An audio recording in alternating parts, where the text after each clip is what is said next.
چلنے ہی کو ہے ایک سموم ابھی رقص فرما ہے روح بربادی۔ تم ایک تیر سے کتنے شکار کرنا چاہ رہے ہو ہاشم؟ اگر کچھ غلط ہو گیا تو پھر سے سن لیں پلان۔ کچھ غلط نہیں ہوگا، ہم زمر پہ فائرنگ کریں گے، گن فارس کی استعمال ہوگی، ہوٹل کے جس کمرے سے گولی چلے گی وہ بھی اسی کے نام پہ ہوگا، گن پہ فارس کے فنگر پرنٹس بھی ملیں گے، اور اگر وہ مر گئی تو جواہرات کو ہول اٹھ رہے تھے، اس کو نہیں ماننا ہم نے ممی، وہ بظاہر فارس سے تفتیش کر رہی ہے، اسی پہ شک کر رہی ہے، ایسے میں زمر کو یہ حملہ ایک مجرم کو خود کو چھپانے کا حربہ لگے گا، وہ یہی سمجھے گی کہ گرفتاری کے خوف سے فارس نے یہ سب کیا ہے، اور اگر اس نے اسے فارس کے خلاف سازش سمجھا تو او نو۔ ہاشم پہلی دفعہ کھل کر مسکرایا اور خاور کو دیکھا، وہ بھی مسکرایا۔ جواہرات نے باری باری دونوں کو دیکھا۔ کیا میں کچھ مس کر رہی ہوں؟ زمر کبھی بھی نہیں یہ سمجھے گی کہ یہ فارس کے خلاف سازش ہے، وہ فارس کو ہی قصوروار سمجھے گی، کیونکہ یہ بات اسے فارس خود کہے گا۔ اوکے، اور فارس اسے یہ بات کیوں کہے گا؟ جواہرات اب ذرا اکتانے لگی تھی۔ وہ اس طرح ممی کہ ہم فارس کی طرف سے زمر کو یہی بات کھلوائیں گے۔ ہرگز نہیں ہاشم، جواہرات نے کوفے سے سر جھٹکا۔ زمر کو آج بھی فارس کی بے گناہی کا یقین ہے، کل بھی ہوگا، ہم اس کو فارس کی طرف سے کال کریں گے، کہتے ہوئے ہاشم نے خاور کی طرف اشارہ کیا۔ خاور نے لیپ ٹاپ اسکرین جواہرات کے سامنے کی، وہ مشتبہ نظروں سے اسے دیکھتے قریب آئی۔ کیا تم دونوں وضاحت کرنا پسند کرو گے؟ خاور نے سر کو اس بات میں ہلایا اور اسکرین کو دیکھتے ہوئے مؤدب انداز میں سمجھانے لگا۔ میں نے اس سافٹ ویئر میں فارس کی تمام ریکارڈنگز ڈال دی ہیں جو میرے پاس ہیں، ہم پچھلے ایک ہفتے سے اس کا فون ٹیپ کر رہے تھے، اب دیکھیے۔ وہ چند بٹن دبا کر مزید صفحے کھولنے لگا۔ جواہرات بدستور مشکوک سی اسے دیکھنے لگی۔ میں جو بھی ٹائپ کروں گا وہ فارس کی آواز میں ابھر کر سامنے آئے گا، ہم فارس کے فون سے پروسیکیوٹر کو کال کریں گے اور ہمارا کہا ہوا اسکرپٹ اس کی آواز میں پڑھا جائے گا، وہ یہی سمجھے گی کہ فارس ہے اور اس پہ حملہ کرنے سے پہلے اس کے سامنے اعتراف جرم کر کے اپنے ضمیر کی آخری چبھن نکال رہا ہے اور اس کو ختم کر کے آخری ثبوت بھی مٹانا چاہتا ہے، لیکن وہ چونکہ وہ زندہ بچ جائے گی اس لیے وہ اسی کو کال کو فارس کے خلاف استعمال کرے گی۔ آف کورس زمر کے پاس یہ ریکارڈنگ نہیں ہوگی، لیکن اس کو فارس کے یہ الفاظ ساری زندگی یاد رہیں گے، اس بنیاد پہ وہ اسے جیل بھی بھجوائے گی اور وہ اس کے خلاف سب سے بڑی گواہ ہوگی، ہمیں کچھ بھی نہیں کرنا پڑے گا، وہ دونوں ایک دوسرے کے سب سے بڑے دشمن بن جائیں گے۔ جواہرات قدرے اجنبی سے ان دونوں کے چہرے کو دیکھنے لگی، لب دانت سے کاٹتے ہوئے وہ کافی متفکر نظر آ رہی تھی۔ ہاشم، اگر کچھ غلط ہو گیا، اگر زمر ہماری چال میں نہ آئی، اگر اس نے اس سب کو ایک سوچا سمجھا پلان سمجھا تو پھر ہماری قسمت کا فیصلہ اسی کے ہاتھ میں ہوگا، مگر میں اپنے خاندان کے لیے اچھی امید رکھنا چاہتا ہوں۔ وہ شانے اچکا کر سپاٹ سا نظر آنے لگا۔ جواہرات نے بد وقت مسکرا کر سر ہلایا، مگر وہ ابھی بھی خوش نہیں تھی، آنکھوں میں شدید اضطراب تھا۔ پھر یکایک کسی خیال کے تحت اس نے چونک کر ہاشم کو دیکھا۔ لیکن ایک بات میری سمجھ میں نہیں آئی، اگر فارس نے واقعی وارث کا قتل کیا ہے اور وہ زمر کے سامنے اپنی قول میں اعتراف جرم بھی کر لے گا تو بھی وجہ قتل کیا ہوگی؟ کم از کم اس سارے پلان میں مجھے وجہ قتل نظر نہیں آ رہی۔ ہاشم کے تاثرات قدرے سخت ہو گئے، اس کی آنکھیں سکڑ گئیں اور ان میں ایک عجیب سا جذبہ ہلکورے لینے لگا۔ اس نے گردن موڑ کر دروازے کی طرف دیکھا جہاں سے ابھی زرتاشا واپس گئی تھی، اور پھر دوبارہ ماں کی طرف رخ پھیرا۔ جب وہ بولا تو اس کی آواز میں زخمی سا پن تھا۔ وجہ قتل سامنے ہے اور میں اس کو اس سب میں فٹ کر لوں گا، بھروسہ رکھیے، ہاشم ہر چیز سنبھال سکتا ہے۔ جواہرات بس اس کو دیکھ رہی تھی۔ اس نے سوچا کہ وہ ہاشم سے پوچھے کہ وہ قتل کیا بنا رہا ہے، لیکن پھر اس نے پوچھا نہیں۔ دل پر پڑے بوجھ بڑھتے جا رہے تھے، وہ بے دلی سے اٹھ کر وہاں سے آ گئی۔ باہر آئی تو اورنگزیب لاؤنج میں بیٹھے تھے، ان کے سامنے جواہرات نے چہرے پہ مصنوعی مسکراہٹ ویسے ہی سجا لی اور بڑی تمکنت سے آ کر صوفے پہ بیٹھ گئی، ٹانگ پہ ٹانگ رکھی، بازو صوفے کے ہتھے پر جمایا وہ مسکرا کر انہیں دیکھنے لگی۔ ان کے تنے تاثرات مزید تنگ گئے۔ قدر مدافعانہ سی جارحیت سے وہ اس کو دیکھ کر بولے، ہاشم سے کہو جلد از جلد یہ معاملہ ختم کرے۔ میں اس وقت اس طرح کا کوئی سکینڈل افورڈ نہیں کر سکتا۔ جواہرات نے مسکرا کر اس بات میں سر کو خم دیا۔ کم از کم اس معاملے میں وہ دونوں متفق تھے۔ رستے دیار دل کے بھی کتنے عجیب تھے، سب راہرو تھے، کوئی یہاں رہنما نہ تھا۔ نیکسی کے باہر شام گہری ہو رہی تھی۔ بالائی منزل کے ماسٹر بیڈ روم میں بیڈ کے کنارے بیٹھی نتاشا کے چہرے پہ سوچوں کا جال تھا۔ وہ ہتھیلی پہ ٹھوڑی گرائے انگلی پہ سامنے کی لٹ لپیٹتی دور کسی غیر مرئی نقطے کو دیکھ رہی تھی۔ باتھ روم سے پانی گرنے کی آواز آ رہی تھی۔ کبھی کبھار وہ گردن موڑ کر اس طرف دیکھتی اور پھر دوبارہ سے خلا میں دیکھنے لگتی۔ اس کا ذہن منقسم تھا۔ ہاشم سے کی گئی باتیں، زمر کا ذکر، فارس کی غیر موجودگی، سب کچھ اسے بہت الجھا رہا تھا۔ اگر خاور کا پارٹی میں موجود نہ ہونا اتنا اہم نہیں تھا تو پھر ہاشم نے بطور خاص اس بات کا ذکر کیوں کیا؟ پھر اس کو آتے دیکھ کر ان کے چہرے سے اتنے فک کیوں ہو گئے تھے؟ نتاشا کے پاس بہت سے سوال تھے، جواب ایک کا بھی نہیں تھا۔ دفعتاً فون کی گھنٹی بجی۔ وہ بیزاری سے اٹھی اور گھوم کر سائڈ ٹیبل تک آئی۔ فارس کا موبائل بج رہا تھا۔ اوپر لکھا آ رہا تھا، میڈم زمر۔ نتاشا کے لب بھیج گئے، آنکھوں میں عجیب سی ناگواری ابھری۔ چند لمحے وہ فون کو دیکھتی رہی، پھر جھپٹ کر اٹھایا، زور سے بٹن پریس کر کے کان سے لگایا۔ جی فرمائیے، میں ڈسٹرکٹ پروسیکیوٹر زمر یوسف بات کر رہی ہوں۔ زمر کہتے ہوئے ذرا جھجکی، مجھے فارس سے بات کرنی ہے۔ میں فارس کی بیوی بول رہی ہوں، آپ کو فارس سے کیا بات کرنی ہے؟ نتاشا کا لہجہ خشک اور سرد تھا۔ زمر لمحے بھر کے لیے چپ ہو گئی۔ فی الحال تو ٹھیک ہوں، لیکن جس طرح آپ میرے شوہر کے ساتھ بیہیو کر رہی ہیں، مجھے نہیں لگتا کہ اگلی دفعہ ہم اتنی ہی خوشگواری سے بات کر سکیں گے۔ لائن پہ چند لمحے کی خاموشی چھائی رہی، پھر زمر کی آواز ابھری تو سب میں گہرا تعجب تھا۔ سوری، میں آپ کی بات سمجھی نہیں۔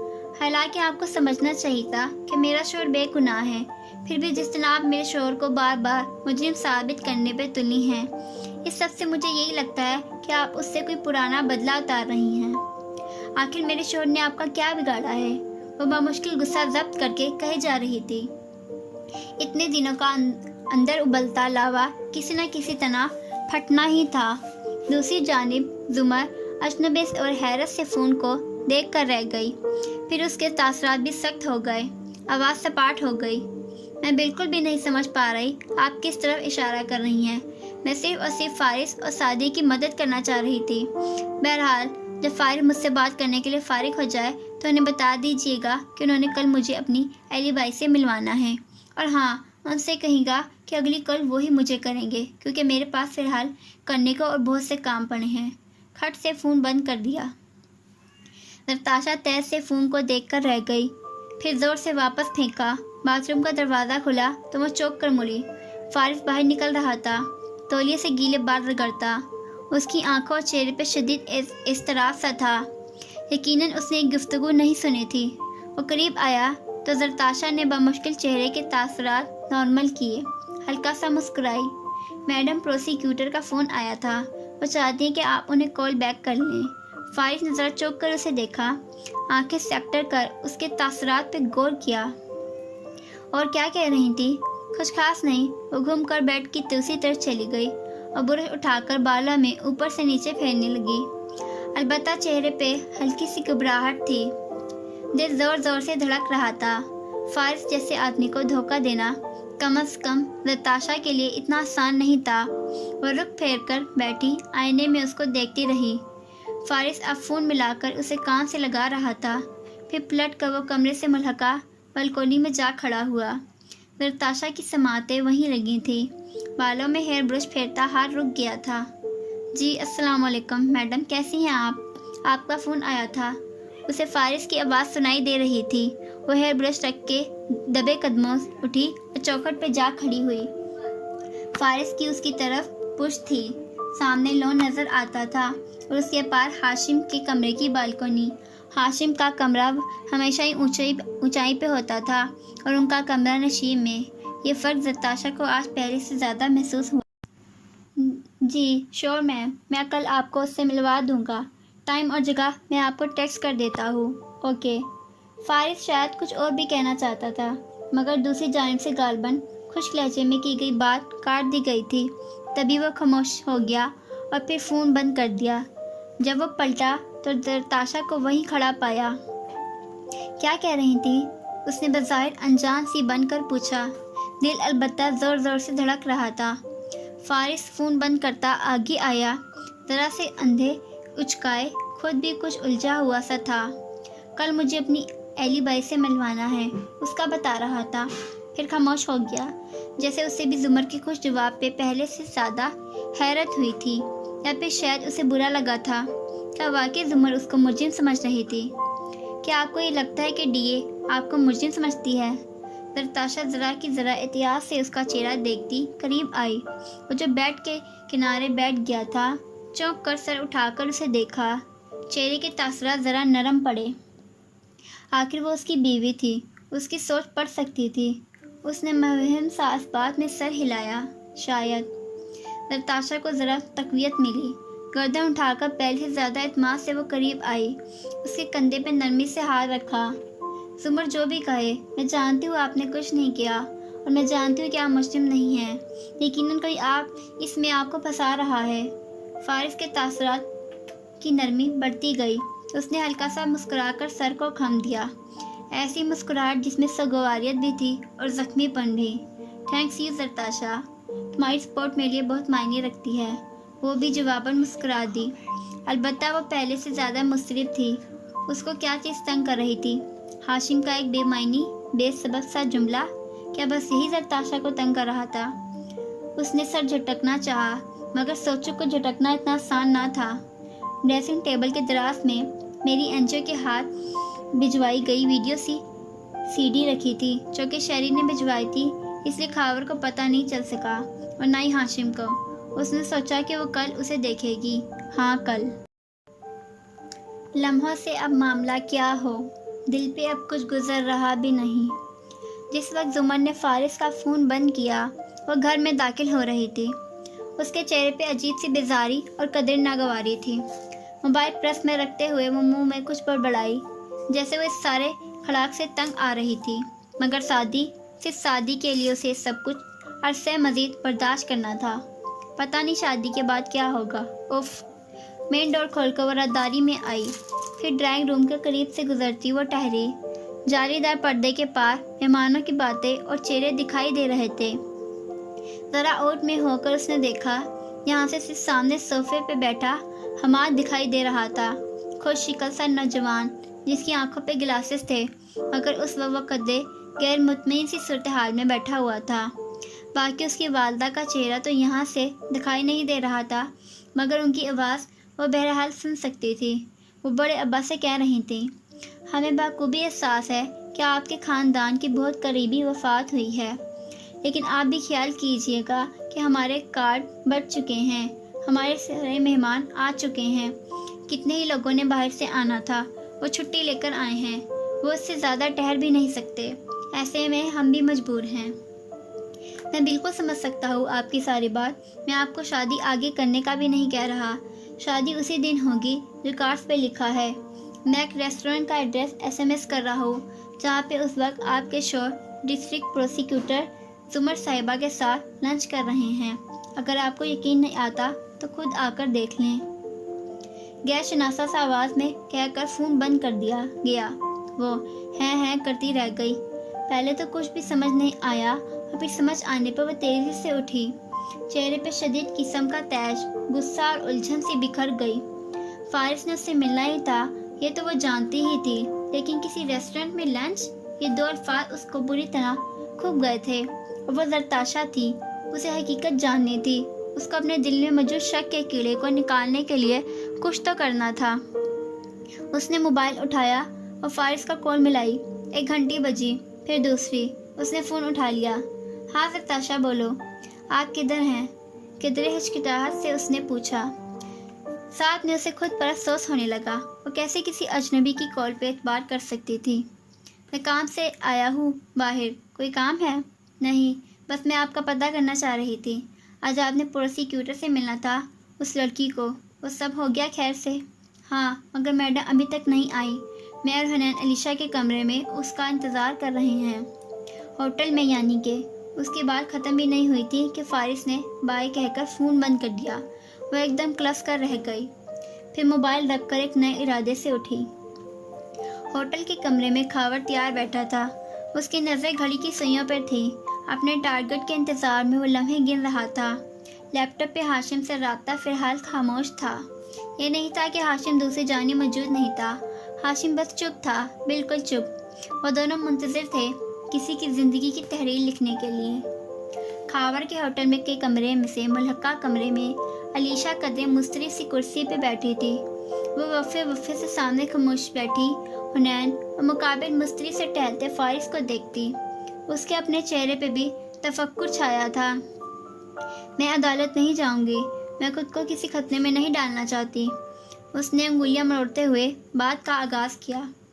فارس نے رک کر جیسے بہت ضبط سے اسے دیکھا. کم از کم ابھی کے لیے تمہیں پروسیکیوٹر کے سامنے میری ایلی بائی کا مضبوط کرنی ہے, کیونکہ یہ سچ ہے. میں قتل کے وقت ادھر ہی تھا, لیکن میں عدالت نہیں جاؤں گی. وہ بات کی بات ہے. مگر علیشا بے چین ہو رہی تھی. حنین بھی تو تھی اس رات تمہارے ساتھ. کیا صرف حنین گواہی نہیں دے سکتی؟ اسے کوئی چیز بہت زیادہ پریشان کر رہی تھی. میں 16 سال کی لڑکی ہوں, ان کی رشتہ دار ہوں. میں کریڈیبل گواہ نہیں ہوں. حنین نے پہلی دفعہ گفتگو میں مداخلت کی, اور وہ بھی کافی اعتماد سے. فارس اور علیشا دونوں نے اسے دیکھا. حنین نے شانے جھکائے. Ally McBeal, the good wife, Boston legal وغیرہ دیکھ کر اتنا تو پتہ چل ہی جاتا ہے. وہ سب ٹھیک ہے, لیکن میں کہوں گی کیا؟ مجھے سب کچھ بہت عجیب سا لگ رہا ہے. کہیں میں تو کسی مسئلے میں نہیں پڑوں گی؟ علیشا اب بھی ہچکچا رہی تھی, کیونکہ اگر میں کسی مسئلے میں پڑی تو میں آپ کو ابھی سے بتا رہی ہوں, میں اس سب سے نکل جاؤں گی. کم از کم آج کے لیے تم اس سب سے کہیں نہیں نکل رہی. فارس نے کافی سختی سے اس کا چہرہ دیکھ کر کہا. جہاں ایک رنگ آ رہا تھا, ایک جا رہا تھا. پھر گہری سانس لی. سامنے صوفے پہ آ کر بیٹھا اور سمجھانے والے مگر دو ٹوک انداز میں بولا. یہ نیٹ جیو والی کہانی پروسیکیوٹر کو مت سنانا. تم بس ایک ٹورسٹ کے طور پر یہاں آئی ہو اپنی دوست سے ملنے. بات ختم, سمجھ آئی؟ علیشا کے چہرے پر ندامت سی پھیل گئی, مگر اس نے سر ہلا دیا. اوکے. فارس بے چینی سے اٹھ کر آگے پیچھے ٹہلنے لگا, مگر پھر گھڑی دیکھی. حنین نے اس کی کیفیت دیکھ کر کہا, آپ اوپر کو کال کر لیں. فارس نے سر ہلا کر فون نکالا, کال ملا کر کان سے لگایا. گھنٹی جانے لگی. ملحقہ کمرے میں موجود خاور کے لیپ ٹاپ پہ سگنل آنے لگا. فارس کے نمبر سے کال جا رہی تھی. اس نے چند کیز دبائیں, کال کا راستہ کاٹا اور فارس کو فون بند ہونے کا پیغام ملنے لگا. اس نے سر جھٹک کر موبائل جیب میں ڈالا. یقیناً وہ آ ہی رہی ہوں گی. حنین نے خاموشی سے سر کو خم دیا. وہ اس کارروائی میں فارس کا ساتھ ضرور دے رہی تھی, البتہ وہ خوش نہیں تھی. اسے زمر کا فارس کے اوپر شک کرنا, علیشا کا اس سارے معاملے میں گھسیٹا جانا, شادی کی بے چینی, ہر چیز ناخوش کر رہی تھی. کتنا ہی اچھا ہوتا اگر زمر سے اس کی بات کا اعتبار کر لیتی, مگر اس نے صاف بے رخی سے کہہ دیا تھا کہ وہ اس کیس میں کسی کی رشتہ دار نہیں ہے. حنین نے یہ سب یاد کر کے ناگواری سے سر جھٹکا. آنکھیں ابھی تک سرخ متورن تھیں. پہلے وارث ماموں کا غم, اور اس کے بعد شروع ہونے والا یہ عجیب سا پولیس کچہری قانون کا چکر.